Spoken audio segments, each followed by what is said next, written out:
Hi అండి, అందరికీ Christmas శుభాకాంక్షలు. క్రిస్మస్ అంటే ముందుగా గుర్తుకొచ్చేది కేక్ కదా. చిన్నపిల్లలకు అలాగే పెద్దవాళ్ళకు చాలా ఇష్టంగా, అలాగే హెల్దీగా డ్రై ఫ్రూట్స్ వేసి కేక్ తయారు చేసి పెట్టారంటే చాలా ఇష్టంగా తింటారు. అలాగే మనమే ఓన్గా తయారు చేసి ఎవరికైనా ఫ్రెండ్స్కి కానీ బంధువులకి ఇస్తే ఆ సాటిస్ఫాక్షన్ వేరు కదండి. చాలా బాగుంటుంది. చాలా ఈజీగా సింపుల్గా ఎగ్ లేకుండా ఎగ్లెస్ కేక్ని డ్రై ఫ్రూట్స్ తోటి తయారు చేయబోతున్నానండి. ఈ కేక్ కోసం నేను ముందుగా ఖర్జూరాలను తీసుకున్నానండి. ఈ ఖర్జూరాలు ఒక 7-8 వరకు ఉంటాయి. మన ఇష్టం, ఎన్ని డ్రై ఫ్రూట్స్ ఉన్నా కూడా యాడ్ చేసుకోవచ్చు. పిల్లలే మామూలుగా అయితే డ్రై ఫ్రూట్స్ అనేవి తినరు. ఈ విధంగా తయారు చేసి పెడితే డ్రై ఫ్రూట్స్ వారికి తెలియకుండానే తినేస్తారు. ఈ చలికాలంలో కేక్ పైన ఉన్న క్రీమ్ తినడం వల్ల చాలా అనర్థాలు వస్తాయి కాబట్టి ఈ విధంగా అయితే హెల్దీ వేలో, అలాగే కేక్ తిన్న ఫీలింగ్ కూడా చాలా బాగుంటుంది. ఎగ్ కూడా వేయట్లేదండి, చాలా ఈజీగా తయారు చేయబోతున్నాను.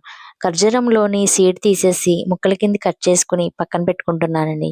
మరీ పెద్దవి కాకుండా మరీ చిన్నవి కాకుండా మీడియం సైజులో కట్ చేసుకుని పక్కన ఉంచుకుంటున్నాను. తర్వాత 3-4 బాదం పప్పులను చిన్న ముక్కల కింద కట్ చేసుకున్నాను. అలాగే కిస్మిస్ 2 రకాలు తీసుకున్నాను. నల్లదొకటి, ఒకటి గోల్డెన్ కలర్లో ఉన్న కిస్మిస్ ఒకటి, జీడిపప్పు, పిస్తా పప్పు ఇవన్నీ కూడా కట్ చేసుకుని ఒక గిన్నెలోకి ఉంచేసుకున్నానండి.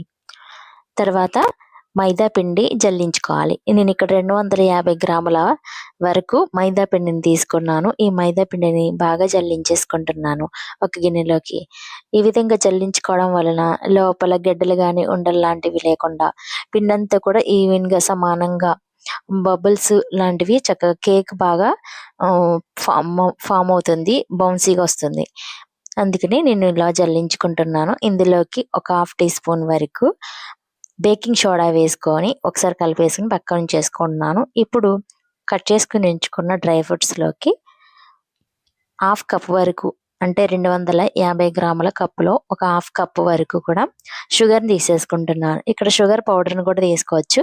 నేను డైరెక్ట్గా షుగర్ని తీసుకుంటున్నాను. ఇందులో అదే కప్పుతోటి పచ్చి పాలు తీసుకొని ఈ షుగర్ మొత్తం మెల్ట్ అయ్యేంత వరకు కలుపుకుంటూనే ఉన్నాను. ఈ షుగర్ మొత్తం మెల్ట్ అయిపోయిన తర్వాత ఇందులోకి మైదా పిండిని యాడ్ చేసుకుంటున్నాను. ఇందులో ఆల్రెడీ బేకింగ్ సోడా కలిపేసి ఉంచాం కదా.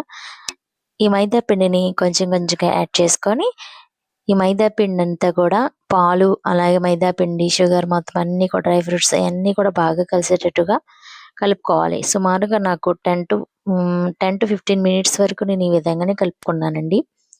ఈ విధంగా కలుపుకున్నాను. పాలు కొంచెం తక్కువైతే కొంచెం అడ్జస్ట్ చేసుకుంటూ కలుపుకోవాలి.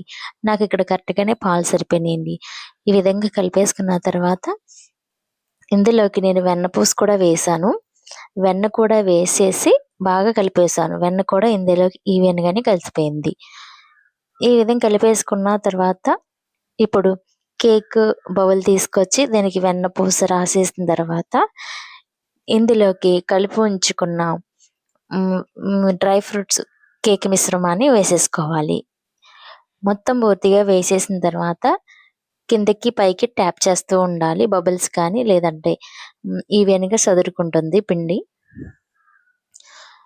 ఈ విధంగా సదురుకున్న తర్వాత ఒక ప్రెషర్ కుక్కర్ తీసి అందులోకి సాల్ట్ వేసి ఈ కేక్ బౌల్ని దాంట్లో మధ్యలో పెట్టి అప్పుడు సిమ్లో పెట్టి ఒక 20 మినిట్స్ పాటు ఉడికించుకోవాలి.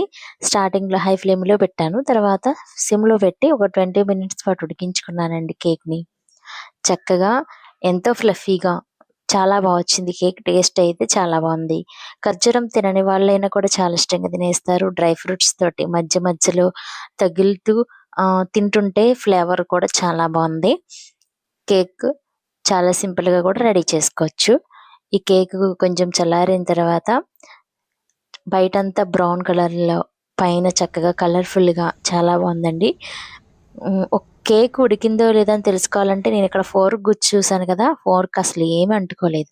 ఆ విధంగా అంటుకోకుండా ఉంటేనే కేక్ మొత్తం కంప్లీట్గా ఉడికిందని అర్థం. నేను అప్పుడే దించేసాను. 20 మినిట్స్ నాకు కరెక్ట్గా టైం పట్టింది. ఈ కేక్ని చూస్తుంటే అచ్చం బేకరీ స్టైల్లో చేసినట్టుంది కదా. చాలా సింపుల్గా, టేస్టీగా, చాలా ఫ్లఫీగా వచ్చింది. టేస్ట్ కూడా అంతే బాగుంది. నా వీడియోస్ చివరి వరకు చూసినందుకు ధన్యవాదాలు.